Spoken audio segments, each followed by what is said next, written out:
and we should be in business. Okay. Well, thank you so much. Um, I'm going to let people do a quick introduction. Julia, it'll be a reintroduction for you. I think you know all of these faces on the screen.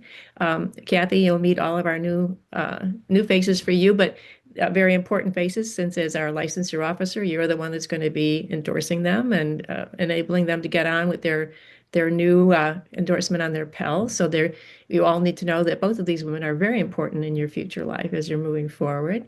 But let's just quickly kind of introduce yourself and a little bit about where you are right now in your career. So I'm going to just go on my screen. Sarah Collins, you're first. I think you're muted.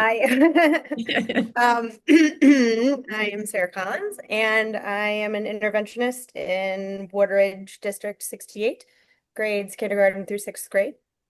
And I work and help students grow in reading and math. Thank you.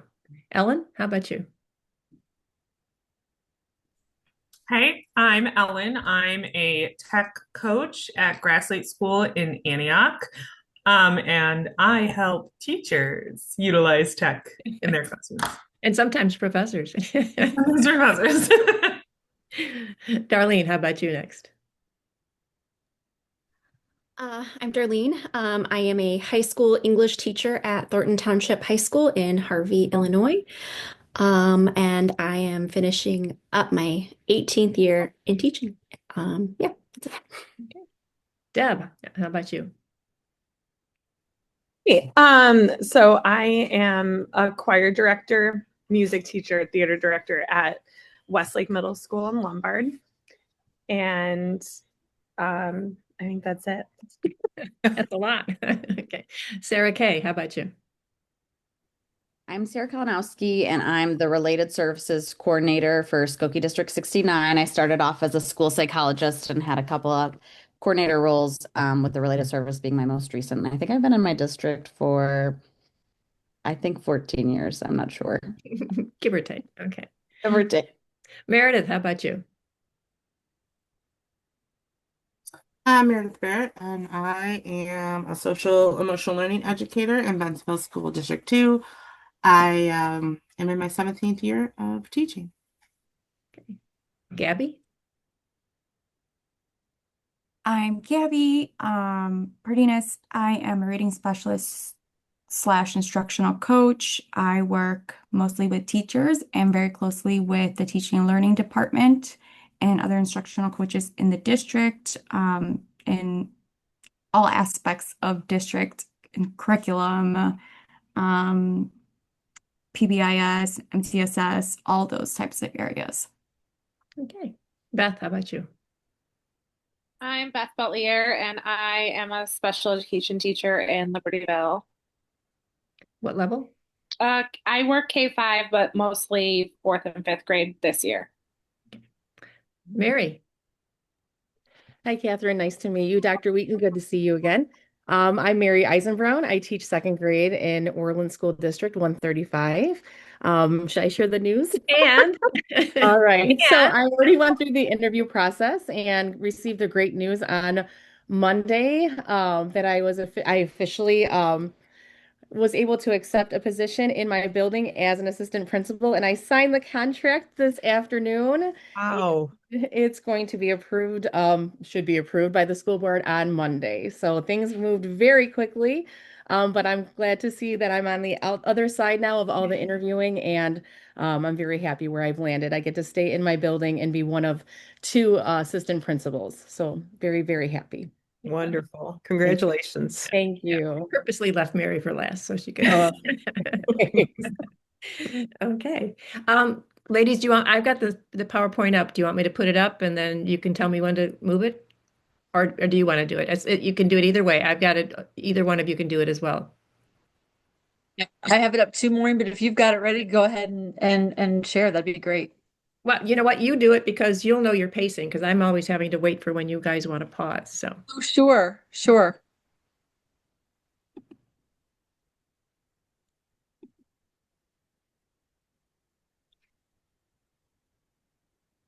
Okay. Are we all good on the visuals? there we go. Now we got it. Okay. All right. So great to see you guys again. And since I last saw you, not a lot has changed with me.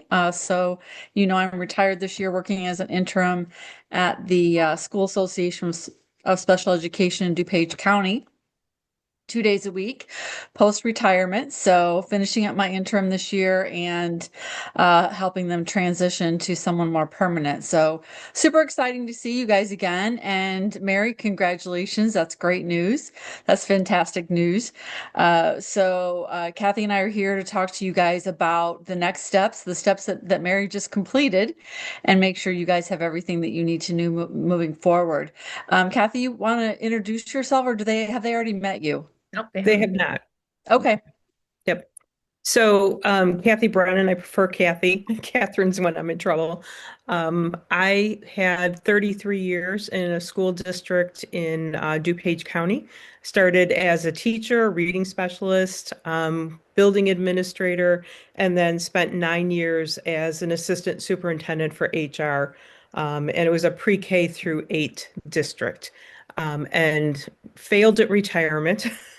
And I've now been at North Central for this is my 5th year already. So I was 4 years half-time, and then this is my first year as full-time because I've taken over licensure officer. So that's been a big learning curve from this perspective, but sincerely enjoying my time here at North Central. And we love having her there. Thank you. Yeah. Congratulations to you too, Kathy. That's exciting. So we come every year, no, actually, not every year, every semester to 596. God bless you. And we've been doing this for 4 years maybe or more. I lost track of time, but it's a great opportunity for me to reconnect with you guys, and now a great opportunity for Kathy to connect as you guys move forward. So we're here tonight to talk to you a little bit about the next steps after you are looking to complete your program with North Central. And as Kathy said, we represent the two of us together. If you smash us together, we really represent the full aspect of, K-12 recruitment and the next steps for future leaders. So, Kathy worked in HR a lot at the elementary level. I worked at the high school level. So the two of us combined, we can cover the full gamut with you guys here today. And we really try to be very informal. So we want this to be more of a informal Q&A as we go along. So, we're a small group. If you have questions, we're going to stop before we go on to the next slide because we'd rather answer your questions in a timely way related to the topic that we're talking about. But we'll also give some time at the end to answer any questions that maybe we didn't hit. So the first topic that we want to address with you guys is just the preparation phase, right? Getting all of your materials ready while you're wrapping up your work. Did I just freeze? Sorry about that. Oh, I didn't. Okay. Wrapping up your work with North Central and getting all of your materials ready for marketing yourself for future leadership positions. So, Kathy, you want to get us started off on resume writing, Vitas, cover letters, and letters of rec? Yep, sure.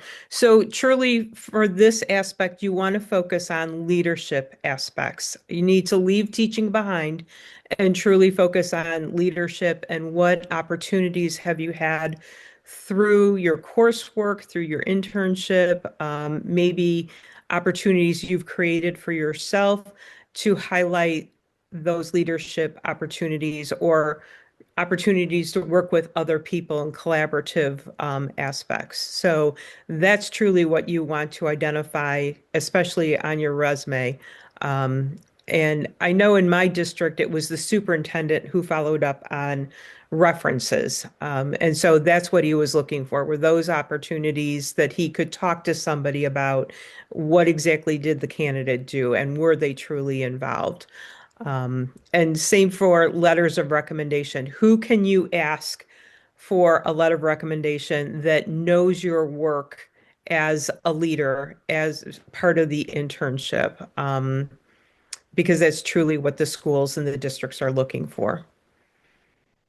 Yeah, and I absolutely agree. And I think that when the large number of candidate materials that I've reviewed for entry level administrative positions, that has been one of the weaknesses that seems to be a pattern, is that the materials reflect a whole myriad of really strong experiences teaching, but not necessarily leadership. And so when you prepare your resume, you want to spend less time bulleting all of the details related to your teaching responsibilities and be a lot more fulsome and detailed about the opportunities you've had both in your internship and in your professional practice in leadership or quasi leadership positions. So usually when I talk with you guys, when I have you in class, a lot of you have had opportunities to serve on curriculum committees or school improvement teams or district improvement teams or some sort of program proposal team, or maybe an advisory board.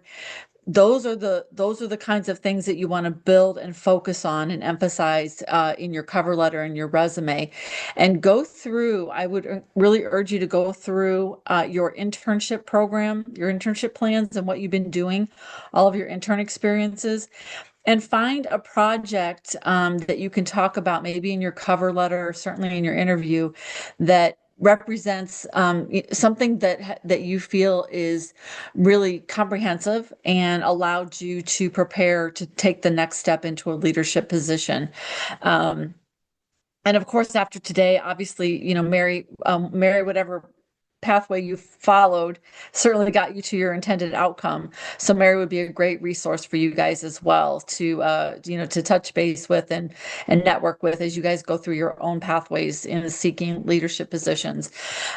With your letters of recommendation, don't hesitate to ask your intern supervisors, your intern, both on-site and the North Central intern supervisors, your professors. You definitely want to try to get a recommendation from someone sitting in an administrative position that has worked with you and that perspective. What you don't want to do is submit letters of recommendation from your collegial teacher colleagues. So the people that might be sitting with you on the room next door, working on committees as a teacher, they want to hear, to Kathy's point, they want to see someone who can speak to your leadership ability and your ability to apply leadership tenets into practice. The last thing I'll say on this one, and then I'm going to turn it back to Kathy, because we always tag team you guys, because between Kathy and I, we fill in each other's holes, and we will give you guys with a lot of good stuff. Generally, when you're applying for teaching positions or other positions, the mantra has been to keep it to one page, your resume. That's not necessarily true when you're completing what we call a professional vita. So when you look at your resume, take a look at sample vitas that are a little more detailed and allow the candidate to really speak to all kinds of different opportunities that market their abilities to step into that position. And that can include if you work with your state organization, if you're involved with the state, I think it's ISTA. I can't remember if that is, or the state reading council, or if you have professional memberships in IPA or ASCD or Illinois CSD, those kinds of organizations. And particularly if you've worked on committees, you've done some volunteering, you've worked with professional organizations, maybe you've been a guest speaker somewhere, maybe you've consulted with someone, maybe you've worked on a team with another district and partnering to help them. Those are all really great opportunities. You don't want to definitely pack them into your resume or your professional vita. Kathy, I know I missed some things. What did I miss?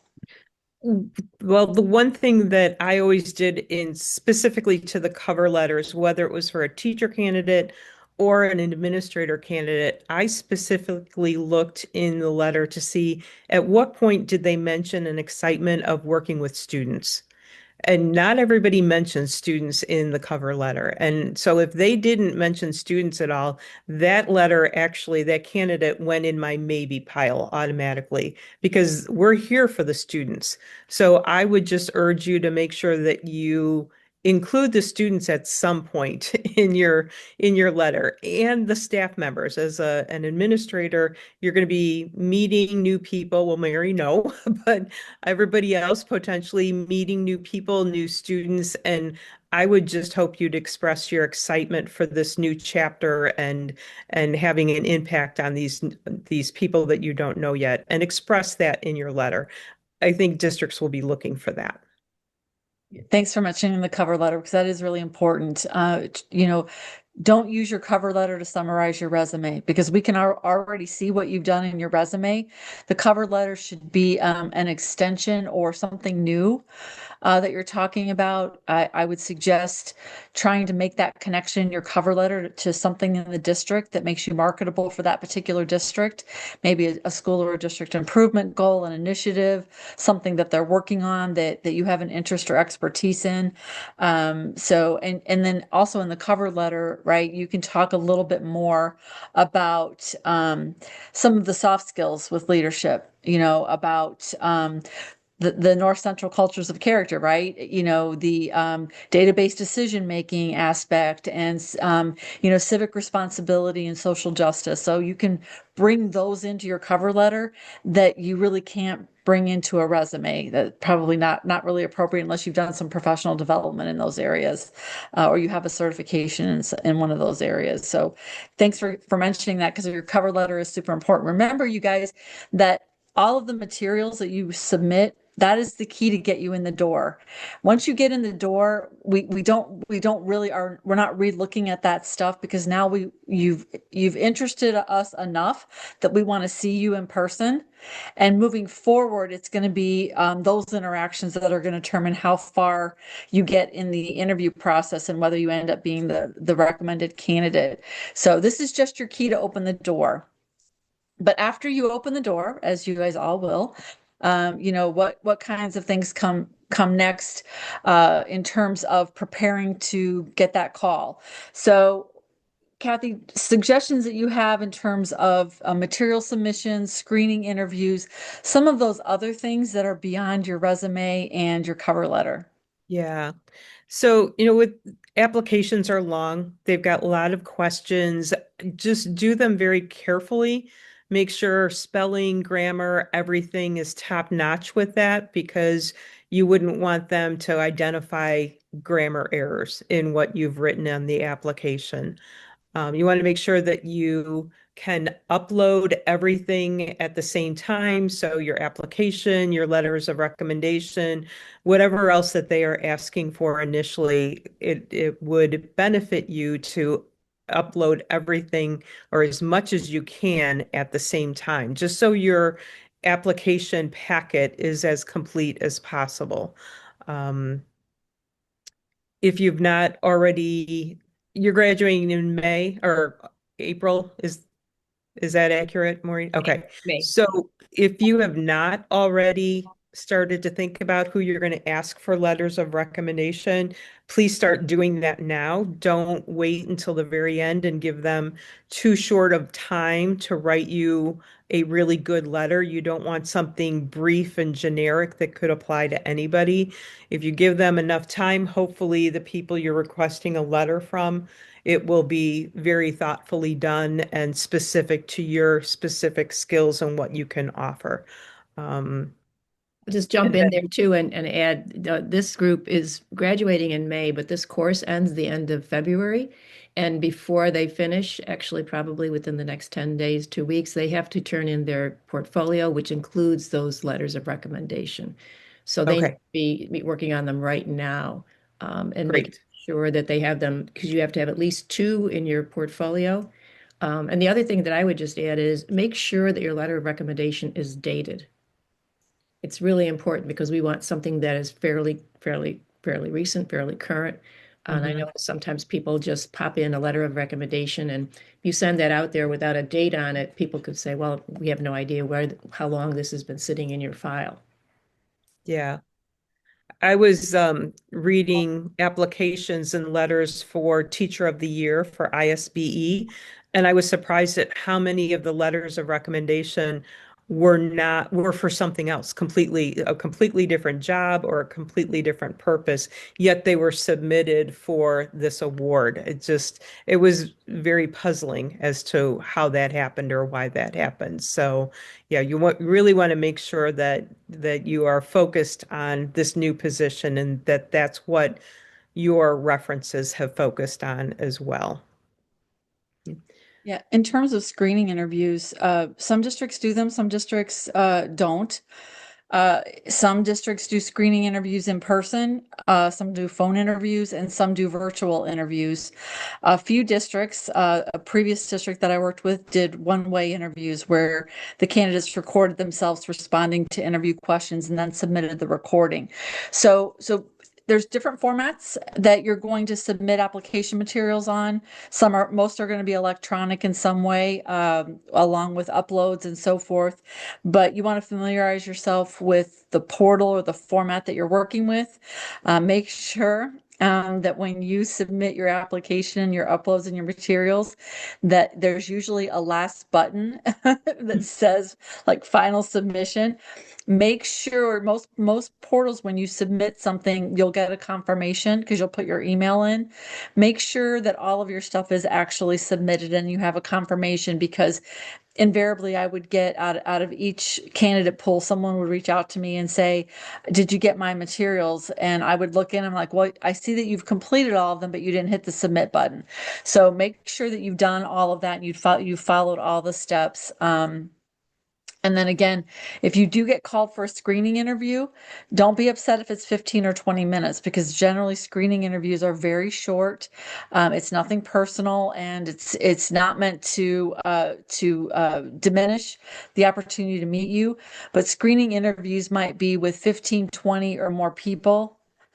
Probably not more than 20 in these times, but a lot of people. And the purpose of those screening interviews is to come in, not waste your time, not waste the district's time, have enough of an interaction so that they know whether or not to move you on to the first round of full interviews. So don't be offended if the interview for the screening is short.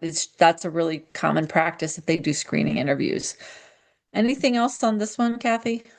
Just to be really cognizant of what the questions are for a screening interview, because if they're looking for something in particular, skills or experiences, chances are it'll be part of that screening interview to know, are you going to move on or not? So jot notes or whatever, what were the topics of those screening interview questions so that you can start to take notes for yourself and figure out what it is that they're looking for just based on their questions. That is a great tip. And also think of it like speed dating. So you don't want them to ask you a question and you take 10 minutes to answer it, because you're going to eat up all of your screening interview time and they're not going to have a really good idea about you. So when screening interview responses should be no more than I would say a minute and a half. So you want to cut down on your responses in a screening interview more so than you would actually give in a full interview. Mm-hmm. All right. So Kathy, suggestions from us on participating in the first round interviews, the committee interviews, one-to-one, and final round interviews. Yeah. When you're contacted for any of these rounds, you have every right to ask how many people will be there at the interview or who will be there. Just so you know, are you walking in and it's going to be the principal and maybe another staff member, or are you walking in and it's a team of 6 people or potentially including parents for a round 2 interview, just so that you have an idea of who's going to be there, because you'll want to address your answers to questions to certain people based on who they are on that committee. So don't feel uncomfortable about asking who's going to be or how many people will be at an interview. Yeah, and also you can ask other logistical questions, like how long should you book the interview for? So preparing for a 45-minute interview is very different than preparing for, a 3-hour roundtable interview. So you have the right to know what you're walking into, not just the people that are there, but the format. And then if you want to, when you're called to make the appointment, if you want to ask the person that contacts you about materials, bringing materials, anything that you should have, if you should be bringing copies of your resume or and I don't know how you guys do the portfolios. Usually people include a link to their portfolio in their materials rather than bringing in a paper copy. I would urge you to use the electronic links to do that in your submissions, or have it on a card, rather than bringing in your entire portfolio, because they won't be able to give it its due diligence during the interview, and then you're going to want to take that with you. So it would be better for you to leave the link and allow someone to access that before and after the interview, to get you to know you a little bit better. Right. The other thing, oh, go ahead, Kathy. You could email the administrator the link before the interview and then share at the interview that you have done that. So then you've made everyone aware that it's available, and then that they already have it. Yeah, absolutely. And as Kathy said, that's different districts do this different ways. Most districts that I'm familiar with have multiple rounds. So, and Kathy, maybe talk a little bit about your experiences with the multi-level processes that you're familiar with. Sure. So I did screening interviews over the phone, and I really focused on what I was looking for. For example, I had a number of managers. My principals were really good managers. They could make sure that supplies were ordered. They could make sure that the bus routes were done and that um, assemblies were ordered, but they were not comfortable being instructional leaders. So that's truly what I was looking for. And new administrators who would sit side by side with staff, who would be willing to model lessons, that was truly instructional leaders. So those were my question focus when I was making my phone calls. I was all about instructional learners. And just what was what type of professional development they were familiar with doing and how successful it was. So I was very pointed about those instructional leaders. Um, if they passed the phone screening, then they came in and met usually the principal, and myself. I sat in on all interviews as well. So it was administrator and myself for the official first round. And next round would include the principal again would sit in, but it would be usually the instructional coach, and maybe another staff member at that point. It kind of depended. Could have brought over an assistant principal from another building for that perspective. And then another round was inviting staff members and parents who sat on the building leadership team. They were the team that would meet candidates for administrators. And then the final round, I would bring at least two candidates, final round candidates, to the superintendent. And the superintendent would meet with them, the candidates separately, listening to the either questions or feedback input from the staff and the parents. And then he would take that information and kind of delve even deeper in his conversations with the candidates. So that's how we did it. The process was very similar. HR, because you're going to see that in larger districts, you're going to start out interviewing at the building level, and then eventually towards the end of the rounds end up in HR. In smaller districts, HR might be in at the very beginning. They might do the screening, or like Kathy said, they might come in at the end and do the final interview with the superintendent, or at a minimum meet with the recommended candidate regarding contractual issues and compensation and benefits. So different districts do it different ways. We want to make the point, though, to you guys is that each round is different. There's a different purpose to the round, and there is there's expect different types of questions. They're going to get, as you go up the rounds, it's going to start out at the very beginning in the screening in the initial round. The questions will be more technical in nature because the purpose of that is to make sure that you guys it's not about talking the talk, but you can walk the walk. So on technical skills, knowledge practices, leadership practices, that kind of thing. But as you get up into the rounds, it's about application. Because at that point now we're like, you know what, there's enough about this person that I really like. I need to, in my mind, put them in the role and see how they're going to react.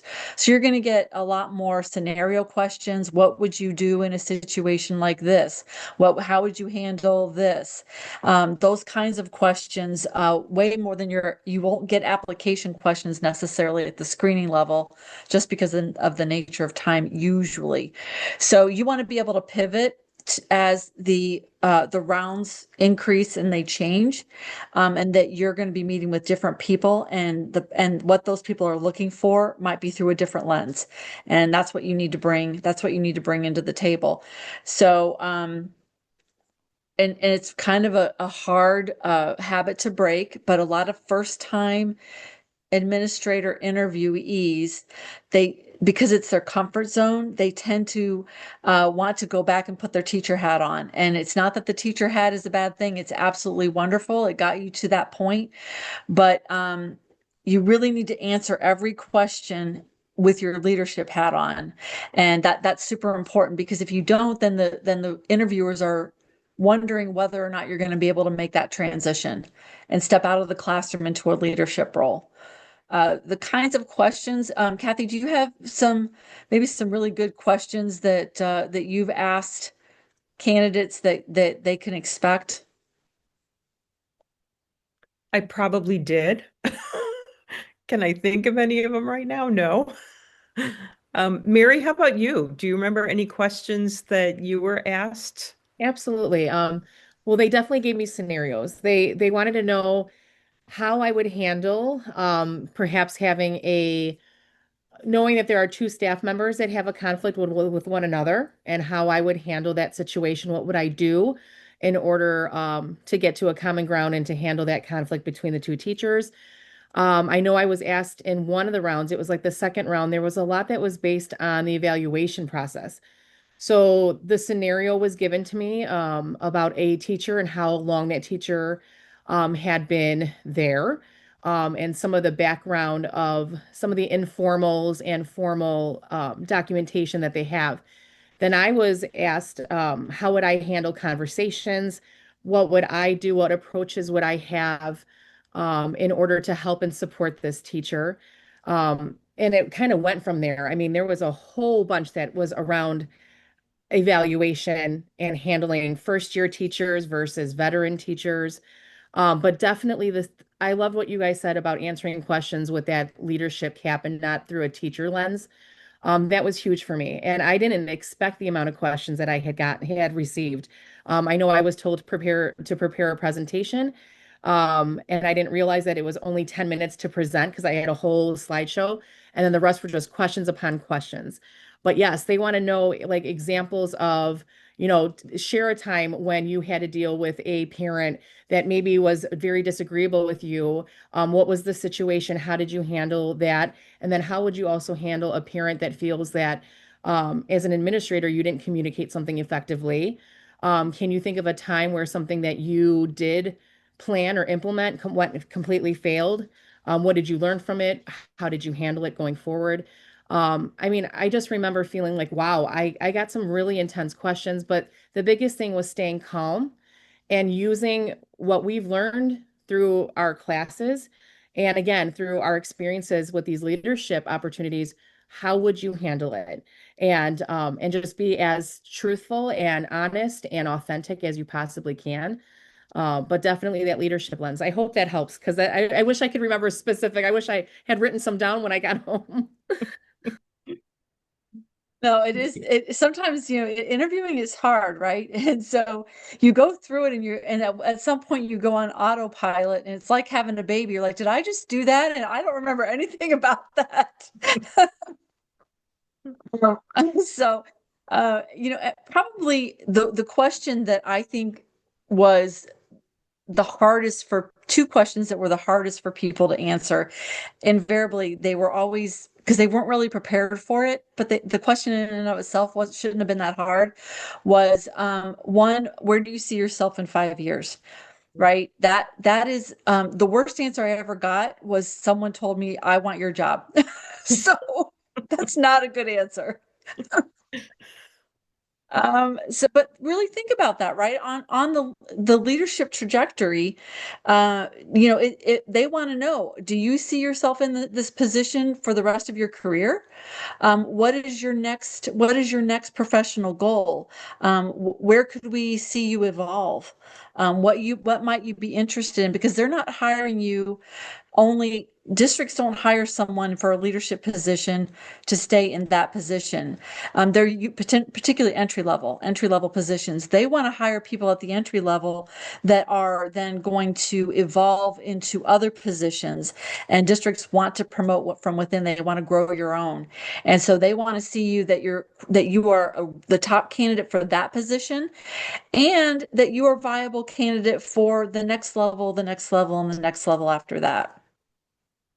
The second question that people struggle with was name the three biggest challenges you think you're going to have moving into this position.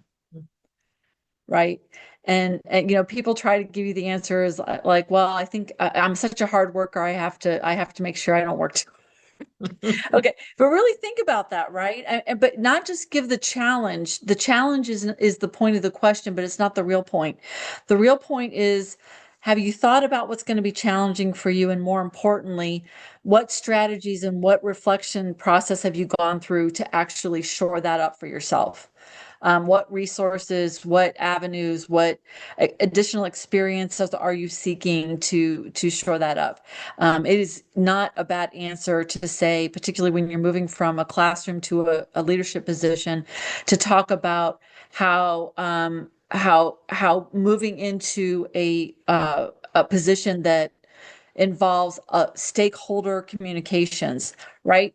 Does that mean that you can't do it? Does that mean that it's beyond you? No, but it's a different milieu to work in, and you have a lot of ideas and you're really excited about it, but you would certainly want to work with your fellow colleagues in the team format about making sure that you're strengthening all of the community partnerships of the district or something. So but it does take finesse, and it really does take some forethought. You don't want to get in there and be asked a question like that, and be humming a kind of a thing. So you want to prepare yourself for that.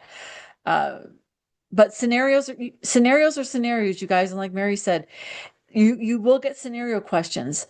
And a lot of times there's scenarios that the district has struggled with, and they want to see how you would resolve them. So you don't know what they're going to be. So you do have to practice a little bit of that. Thinking off of the cuff and keeping calm, as Mary said. There's strategies that I've used to give myself a little bit more thinking time.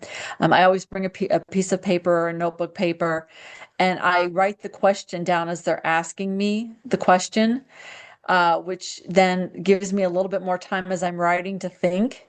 And if I need to hear the question again, I ask them to repeat it. And I look at my notepad to make sure that the question I wrote down is the same question that they asked me. But what I'm really doing is thinking about my answer. If they offer you a bottle of water, always take it, because taking a drink is also honestly, 2 or 3 seconds of think time can be critical. It can be make or break in terms of the outcome of the interview. So remember as much as you can to try to control try to control the pacing of the interview. I don't like interviewers that have these rapid fire questioning techniques. If you are in an interview like that, your job is to slow the pace down with your answers. So try as much as you can to control the pace of the interview to a level that is conducive for you to shine. I thought of another question. We would ask questions about school climate and or culture. Um, so somewhat of the scenario of you're in your first week at the school before school has started, the principal has shared with you that there are concerns about the climate. What would you do, or where would you start, or something to that effect? Or the question would be, the principal has shared with you that the climate or the culture of the school is really strong. What can you do to help support that? I mean, ultimately, we were looking for somebody that wasn't just going to move into the school and then change everything, even though the school culture was really strong and positive. And also, we had one school where it was not all that strong and positive, and that's where we were looking for some new ideas. So there could very well be questions around school culture or climate, like Mary had said, conflicts between staff members or between parents and staff members. Usually conflict questions come up just to see how you would handle a situation like that. Yeah, those are great tips, and there's so many other questions too. You can find resources. Indeed has them, and there are different educational organizations that have uh, like like caches of interview questions. So you can take a look at some of those. Quite honestly, some districts we used to use those same spots to actually generate our own questions. We're like, well, that's a great question. Let's steal that and put it in our folder. So go where we go, and prepare a little bit better for what questions you might see. All right, so now we're beyond the interview process, and we are at the point where you're either probably meeting with the HR person about contract compensation and benefits and negotiating a contract. And this is going to be a really different place for you guys because you've all been parts of collective bargaining units, labor unions that have negotiated your employment contracts for you.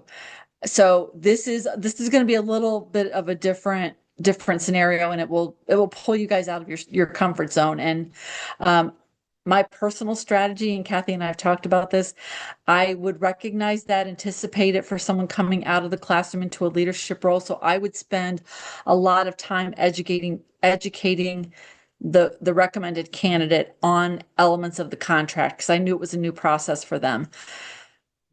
But don't expect that from everyone. So, Kathy, you had some great tips. We've talked about this before. Right. So, I mean, it needs to be an appointment that you have with HR, that you can sit down and have HR explain the elements to the contract to you, and you have a chance to ask questions that are pertinent to you and your situation. I have no idea what all of you are making right now, depending upon how long you've been a teacher, but you may find that the administrative salary that is offered to you could be less than what you're making currently. Just the money amount. We're not talking benefits or anything like that.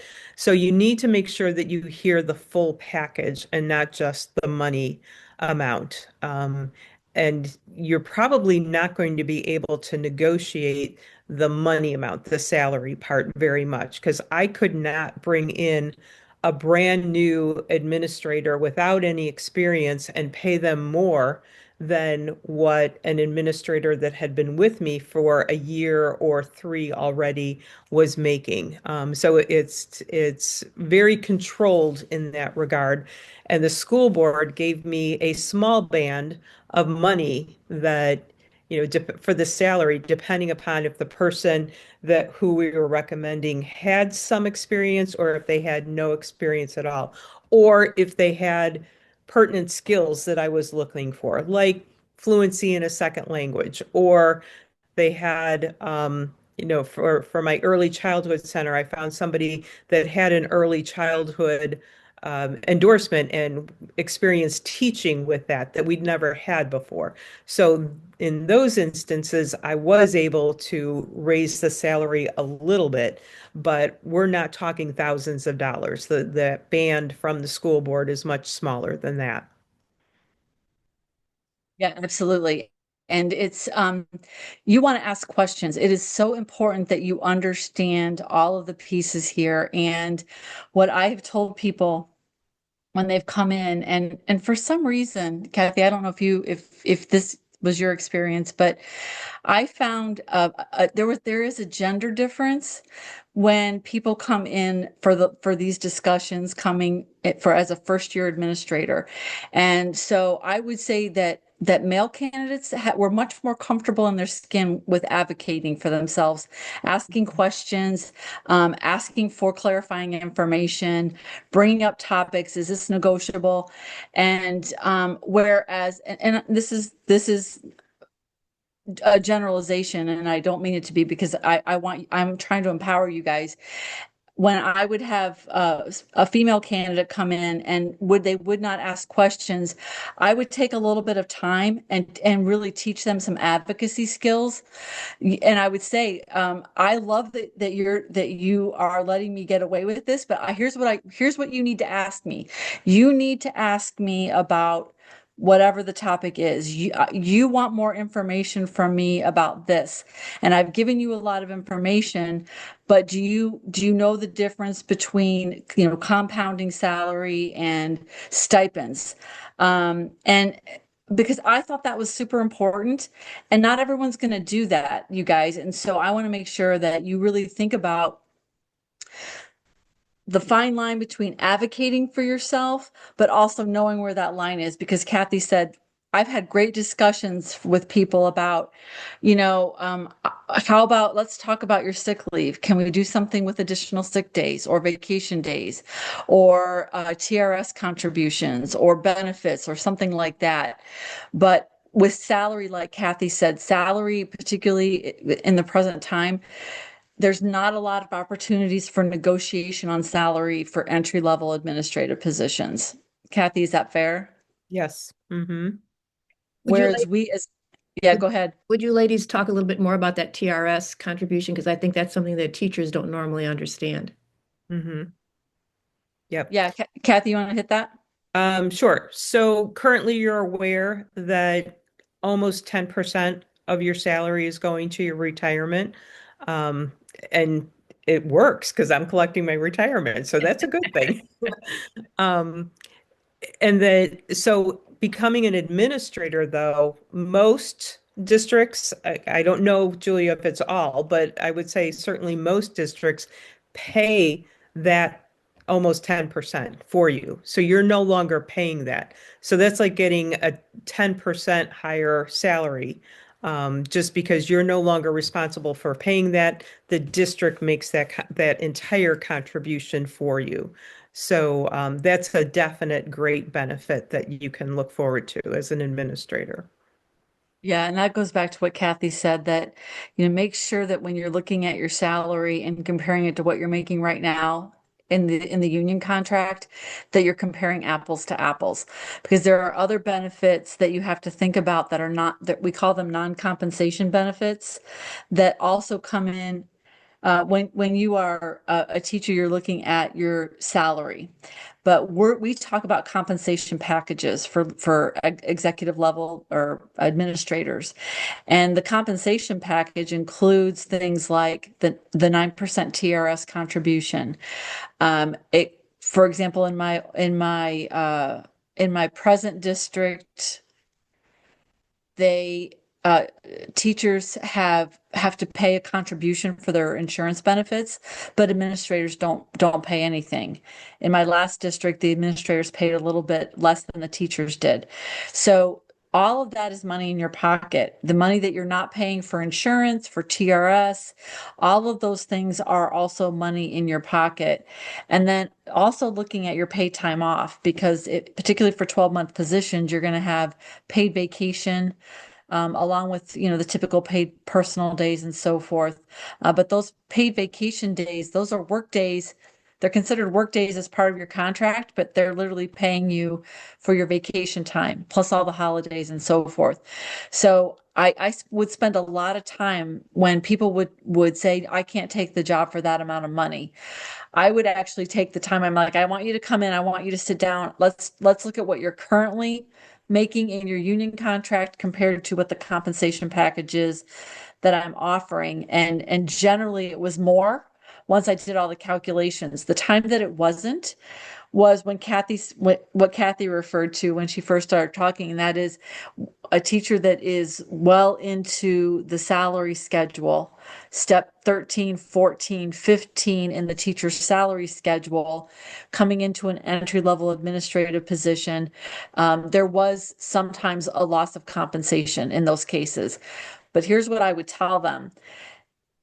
If you look at where your earning potential is in the administrative position versus if you stay in the teacher's contract, the sooner you get out of the teacher's contract into administration, particularly with that 9%, because remember that 9% is added to your salary, but it also compounds. So every year, if you get a 3% every year, you're getting a 3% on your salary, which includes a 3% on your TRS contribution, which means that you're getting more money in your TRS pension account. And so I really took a lot of time because particularly in this current landscape with all the shortages we have, I spent a lot of time doing hard sells with people to try to see, don't make a decision about where you're going to be next year. You really need to think about long-term compensation benefits of leaping into administration. Kathy, I know you've experienced similar things too. Yeah. And my district for benefits, we offered a cafeteria plan for the administrators. I don't know how many districts might still do that, but completely separate from salary. As administrators, we got a pile of money to use to purchase our benefits. So health insurance, dental, vision, Aflac, I mean, just a whole bunch of different things that we could use. And so if you were purchasing family coverage, it pretty much took up that entire pile of money, whatever that was. But if you didn't need family coverage and it was just yourself that you were covering, I I was able to purchase everything available and still had money left over. I want to say like $9,000. That became part of my salary as well. Um, so you need to hear what the full package is and not just think about the salary amount because other things could completely tip the scale for you, like Julia said, and think about your future. Absolutely. So we're going to move on and kind of wind down here. So at the very end, particularly now, in the Chicagoland area, it's not uncommon that there are things that are happening that are more political in nature after you are the recommended candidate. And so those might be coming to a school board meeting, it might be interviewing with a stakeholder committee, it could be an opportunity to write a bio and be interviewed by a local newspaper reporter. There are things that happen. The communities want to know who their school leaders are and they want to be connected, and they want to make sure that they're vetted and that they know who's going to be leading the schools for their kids and that who's going to be making the decisions with their tax dollars. So Kathy, tips that you have for kind of getting to this more political step of the process? Yeah, usually districts have a PR person or a communication director who will be very helpful to you in this regard, especially if there's an article in the paper or they want you to craft something, an introduction. So I would certainly ask if there is a PR person to help guide you. Um, if they will want you to attend the school board meeting, I would suggest asking, because we always invited the spouse and children as well, because we wanted to meet the whole family. So check with your new boss, with HR, what's appropriate. And usually you don't stay for the entire school board meeting. It would be a small portion of it. But press could be there. If you've got newspaper people who are normally at the meeting each time reporting on it, or because somebody new is being hired, there might be press there. So you just want to be aware of that as well, because they may corner you afterwards and want some quotes or something. So you'll want to be prepared for that. So PR or the communications director can clue you in on all of those things. We didn't do as much with community members or I mean, we would have the new staff member visit the school, whether it was in the spring or over the summer or something like that. But my district didn't do bigger things like I think Julia is familiar with. Yeah, so depending on the district, it's not it's not common, but it's also not uncommon for districts to want to schedule you time to come into their district before you finish your current contract.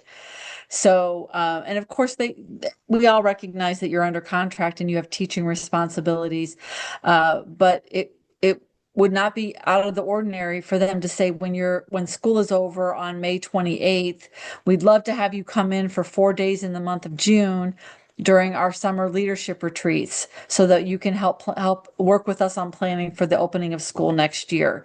Or we would love to see you at our 8th grade graduation or our high school graduation, so that we can introduce you to members of the community and you could be visible. I've attended all kinds of, I attended a dance, I attended a high school graduation, I attended leadership retreats, board meetings, all before I actually stepped my foot in the door. And while I was finishing up with my current contract, we don't do that. Obviously, we don't ask that of teachers and our support staff, but it is not an uncommon practice to ask it of administrators, and not a lot of time, but some time. And so just don't be shocked if you get those questions, particularly in the month of June when school is out. Yeah. And no, they won't pay you. So they won't. That's just part of the transition and process into leadership. All right. So let's see. We really talked about that from the other screen. If you get to this point, you guys do want to have a professional bio written, a couple of paragraphs, because they'll usually use that to put in the newspaper. They might put it in a newsletter. They might put it on their website or, underneath a picture of you. So they're going to want some marketing things from you. So you want to have, probably not a bad idea if you haven't already taken the time to get a professional headshot done. And then draft a bio about yourself, a professional bio, that kind of thing, so that you have it all ready when you get to that point. Because again, parents want to know who is leading the schools where their kids attend. That's just so you're much more visible to the community than you are. The parents of the students that you have know you. But when you are the assistant principal, like Mary's going to be, the whole school and all the families want to know who you are. And so there's a little bit of there's a lot of public relations, but also professional interest in kind of who you are and what you're all about. All right, last thing, and we'll talk a little bit about this more when I see you guys in 2 weeks when we talk about, evaluation and leadership mentoring and so forth. But, Kathy, suggestions that we have for new school leaders in transitioning into the position. Yeah. Do a lot of listening and asking questions. It would be great if you could set up meetings with staff members, maybe invite them to meet you informally over the summer. Most likely your contract will start July 1st.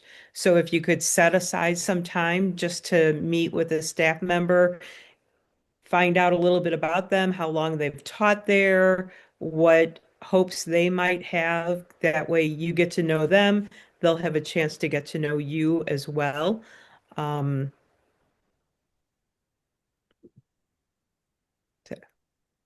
that's all that's coming to mind right now. No, those are great tips. I love the tip about, listening tours are great. What you don't want to do is walk in the door and start changing a bunch of things right out of the gate. You really need to, even if you're in the school like Mary, where you're going to be leading in the school that you taught, there's elements of the environment that you might not be aware of. Sometimes there's sacred cows that you don't know exist. There's minefields and you don't know that they're there because your role in the classroom didn't allow you necessarily to see that or be exposed to it. So when you are moving into a new position, and that's not just an entry level position, that's if you are a seasoned administrator changing a position, you want to get a lay of the land before you start carving everything up. And that would start with a listening tour, listening to stakeholders. What do they think is good about the organization? What would they like to see change? What suggestions do they have? How can you support them in their own roles and so forth? And that includes some of the students. So I'm a big proponent of involving students. I wish that um, high schools, we always had students in our school improvement team. So they would actually sit, it was usually someone from student council at each grade level. And they were part of the governance of the building and the climate and culture. I wish more schools, I also had that when I was a middle school principal, junior high principal. I wish more schools would involve students in school improvement initiatives and programs, obviously at the developmentally appropriate level of the student, but it gives them ownership and buy-in to what's happening in their school, and it also prepares them for being leaders in their communities and society when they're finished with high school or when they're finished with K-12.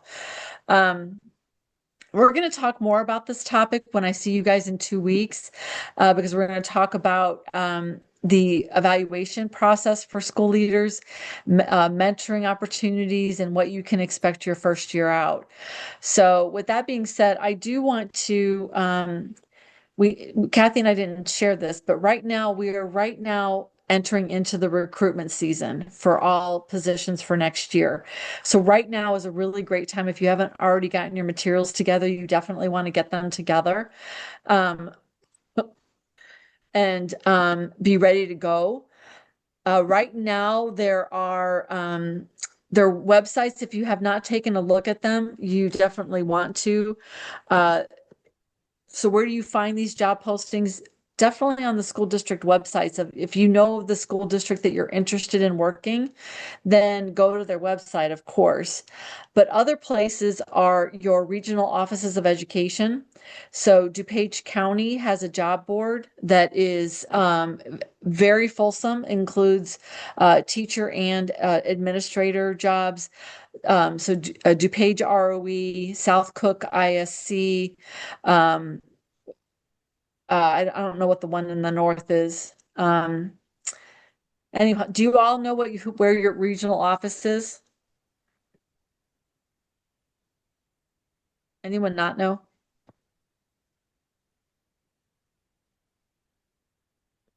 Okay. The other place is the IASA job board. So the IASA job board is the Illinois Association of School Administrators, and they have a job board that gives you access to all of the jobs, and you can sort them by county, by region, by position, all different ways that you can sort them. And you can, when you click on it, it will take you right to the application page on the district website, and you can apply there. So iasa.org is another great place for administrator jobs. IPA for principal jobs. That's also a great place. If you haven't joined IPA, you definitely want to. And then I'm going to give you, there is a job fair scheduled next Thursday. It's a statewide virtual job fair. It's free to candidates. School districts, we pay to be there. I will be there for SACID. But it's free to candidates. So all you do is sign up on the website and then on Thursday night join the fair. And there's usually somewhere between 75 and 100 booths of school districts that are there or more. We usually get about 1,600 or more candidates, and it's teachers, administrators, school psychologists, school nurses, everything.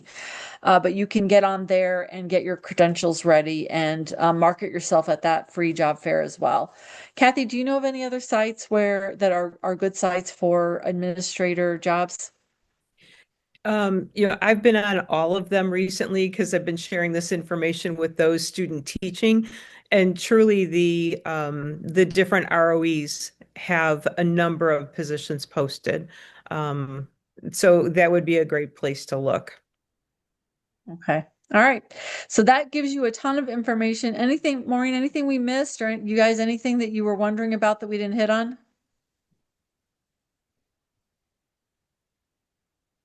I think maybe if you stop sharing, we can see everybody at once here. Oh, sure. I thought I did. Yep, there we go. Okay. I was just curious, is there anybody who's specifically looking for an elementary administrative position?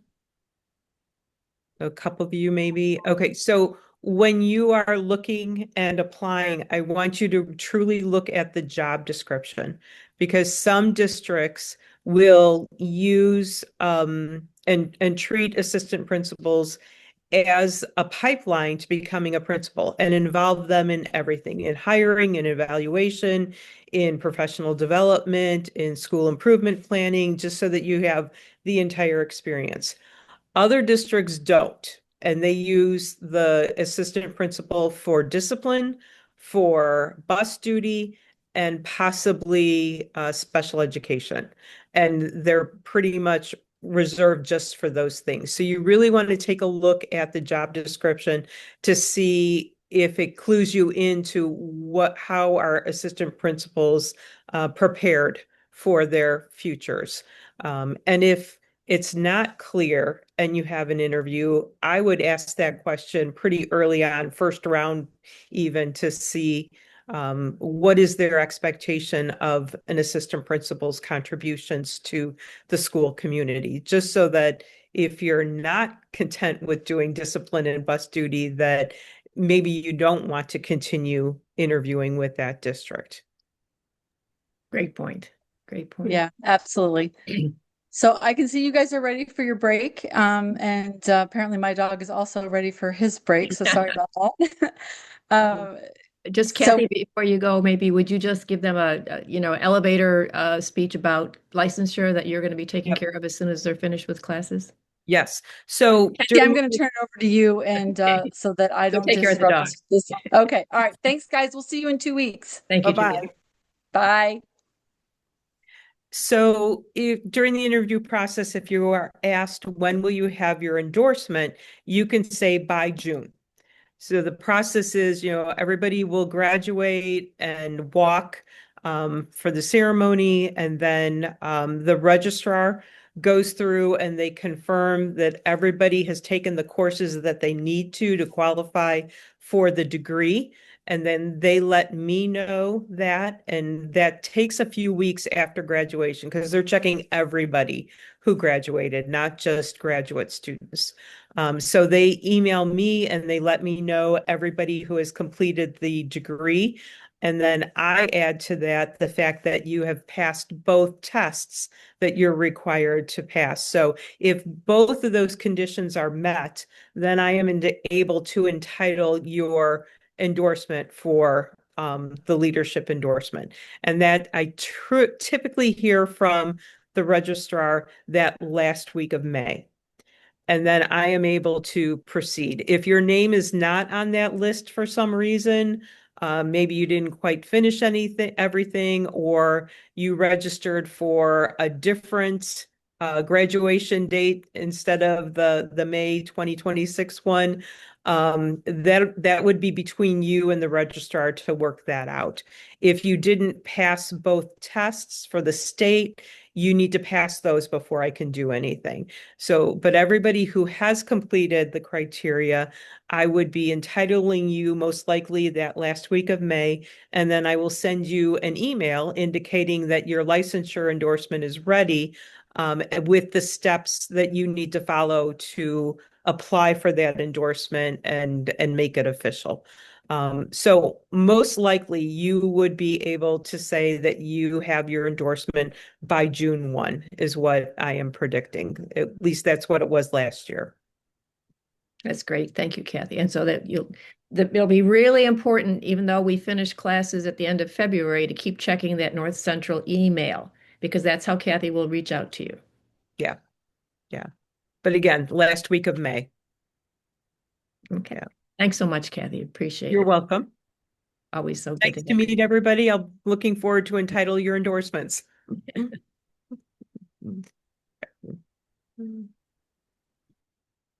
So it is really critical that you stay on top of watching those emails that come in. One of the things that I've learned over the years is that I will send her a class roster.